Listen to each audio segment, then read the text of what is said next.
Hi everyone, Monique here, Little Gems Creations 1. Today I'm going to be showing you how I package up an order. And we're going to start that in just a moment.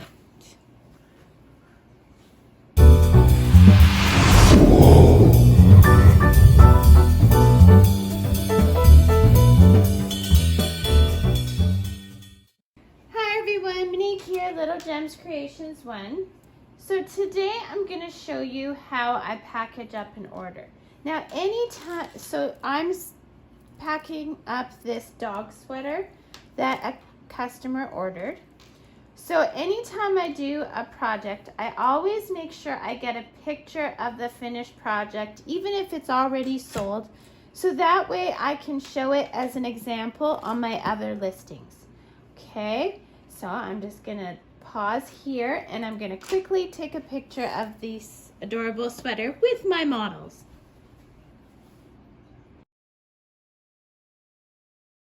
Okay, so I got a couple of shots of the sweater with my models, so I can move my models out of the way. Now to begin my packaging, I need, I always put my sweaters in a waterproof container, or not container, but package, because I have had problems before where my items at the post office somehow have gotten wet. So I put them in a waterproof thing, but if you can see my bag, it's a Ziploc bag. And no, they are not sponsoring me. I don't want that logo on there, so I'm gonna take some nail polish remover, just plain old nail polish remover. I don't even remember where I got it. And I'm just gonna wet my cotton and I'm just gonna start taking off that logo. You don't have to do this. I just do it because I think it looks a little bit more professional, getting rid of another company's logo. I want people to remember me, not this. And this is one of the ways that I keep my costs down, is I don't have to go and buy. I'm sure if I buy bags that don't have logos, they're probably a fortune. And this is something I have in my home that we use every day. So I just want to use what I have and still look a little bit professional. So just like nail polish, if you rest it on there for a couple of seconds and then brushed away, it comes off pretty good. So here we go.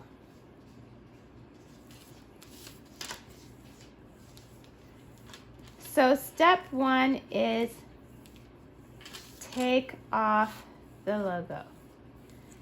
And at the end of the video, I'll have a list in case you want to follow my list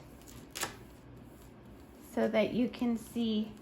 And in the description, I'll have a link to my Pinterest boards and to my Etsy store so you can find my items. Okay, so see how nicely that's come off? It's totally gone. So that's this first step in my packaging, okay? Now the next thing I do is I always try and give my customers a little free goodie. So I've made these dog toys, they're nice and stretchable, out of old t-shirt material or old material because I also quilt. I don't sell much of my quilting, but I do quilt. So I make a little dog toy and I pop it in with my items. And then I do a business card. Now I didn't grab one, so let me just go grab one and I'll be right back.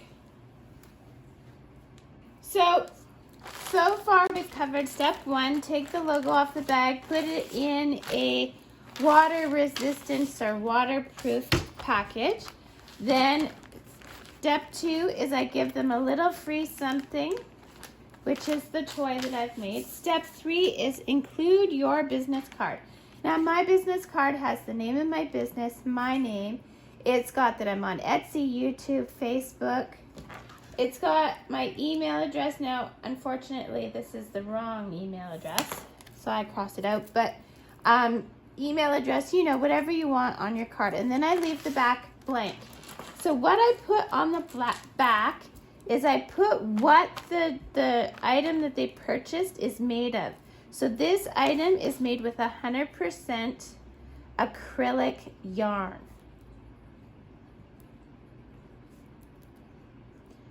So I write that on the back of the business card. Then I also write down the washing instructions. So this is machine wash.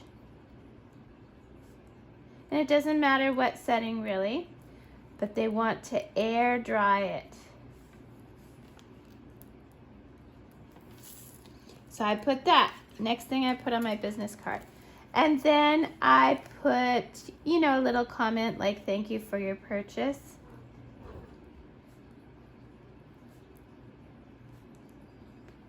And lately I've been putting also to thank them for buying from a small business, because with COVID and everything, I have found that my sales dropped drastically and I've really had to work to get them back up. So I thank people for shopping small business.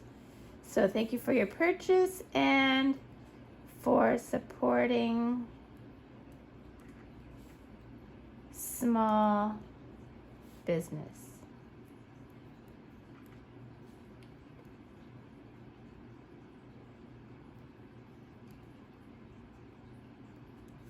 And then I just sign it. Now you could get business cards that had this all on the back already, but I think it adds a nice personal touch. So then I include that in my package. And I always put the writing face up so that it doesn't bleed into my fabric at all. And then I flatten it as much as I can. Now this package is going within Canada because I'm a Canadian-based business. And you can send something like that just as a letter. So I want to make sure that it's skinny enough that it'll go through the letter slot. So I do that, and then I get as much air out of it as I can. And then I'm just going to fold it over to the back. Now, here's another thing I did. I went to Staples, and I got a whole bunch of these round labels. I hope you can see that. So I got a whole bunch of these round labels. And what I did is I took my scrapbooking materials, which I do too many crafts.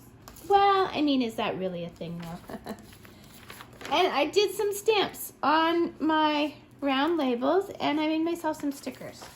So I'm just gonna take one of the stickers with this folded over, and I'm just gonna place it to hold it nice and neat for when I package it. Now I did leave part of the zipper open so that any air can escape when it's squashed.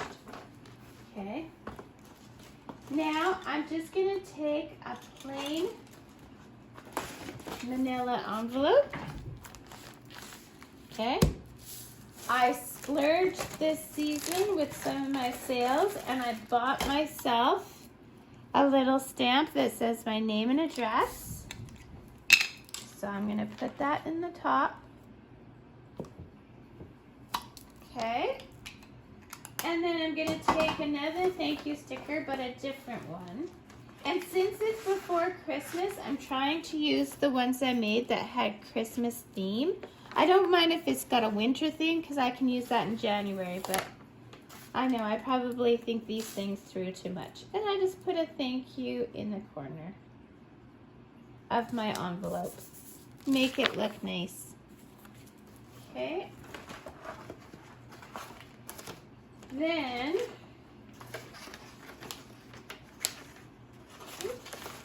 on the back of my envelope, I have these other stickers I made. Now these are oblong stickers. They're oval stickers, labels. And again, they're just the crafting labels. That was the other thing, guys. Don't buy the labels that are glossy because these kind of stamps, at least the ones I use, they smudge. So I have another stamp that I bought from Vistaprint, and it just says my name, and it says my Etsy name and my eBay name, and it says jewelry and so much more. So this I use on the oval stickers, and I put that on the back of my package. And that to me is just my free advertising, okay? So if anyone says, what the heck is this lady always coming to the post office for?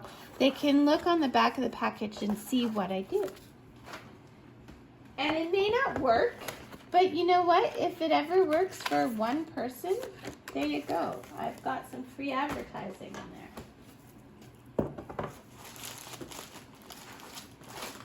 So then I'm just going to slide this in. So what step are we on? Oh gosh. So first step was the packaging. We used waterproof.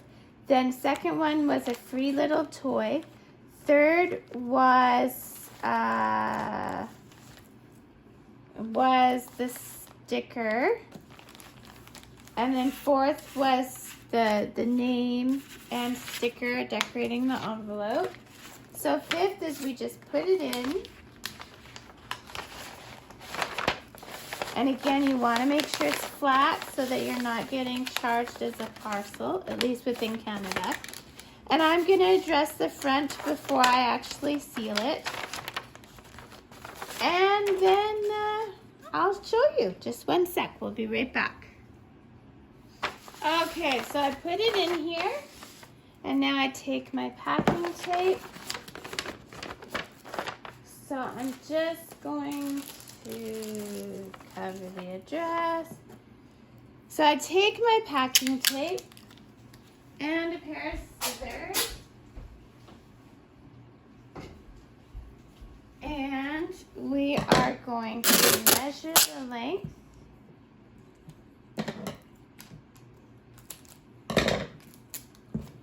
Okay. And then what I do is I put it on the flap of the envelope. Okay. So it's on there nice and neat. I flip it over and then I just seal it down. And then I tuck in my edges. And there we go. We have a nicely packaged item ready to go to the mail. I've got my free advertising on the back, and that's all there is to it. So the final step, step 6, is to tape it closed. So I will put a list on the end of this video. Thanks so much for watching. Hit the like and subscribe, and have a great day. Thanks for helping me package my item for my customer. Bye now.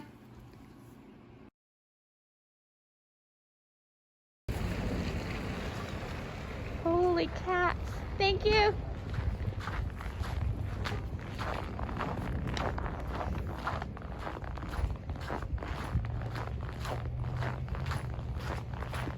That's how many people were in line today. Crazy.